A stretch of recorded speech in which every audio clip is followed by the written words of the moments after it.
Hello. तुमचे पण grey hairs झालेत का माझ्यासारखे आणि तुम्हाला खूप टेन्शन आलेलं आहे की आता ह्या ग्रे हेअर्सचं काय करावं? तर टेन्शन घेऊ नका. हा व्हिडिओ तुमच्याचसाठी आहे. एक छान अशी होम रेमेडी मी आणलेली आहे. पुढे तुम्हाला दाखवतेच. सकाळी मस्तक शंभू हा मेरी गो राऊंड खेळत असतो. मम्मीने त्याला घेऊन आलेली होती आणि तो खूप छान असं एन्जॉय करतो.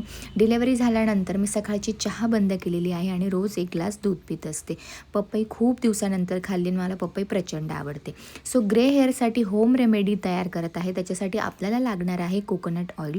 सो इथे मी 250 mlचं कोकोनट ऑइल घेतलं होतं. त्याच्यासाठी अजून आपल्याला लागणार आहे आमला पावडर, कलोंजी, त्याच्यानंतर कढीपत्ता.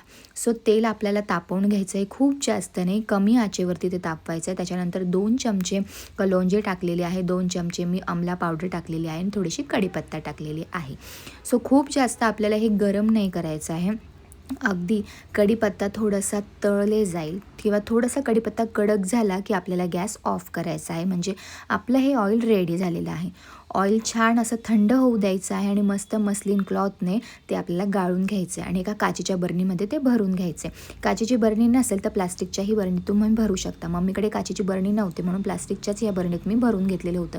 आणि जिथे जिथे तुम्हाला व्हाईट हेअर्स आहे तुम्ही पूर्ण हेअर्सला पण अप्लाय करू शकता, पण स्काल्पला छान असा मसाज करून हे अप्लाय करायचं आहे. रात्रभर असंच ठेवायचं आहे आणि वीकली हे तुम्ही 2 ते 3 वेळेस अप्लाय करू शकता हे ऑइल आणि खूप छान तुम्हाला याचा रिझल्ट पण भेटेल. पण रेग्युलर यूज करायचा आहे छान रिझल्टसाठी.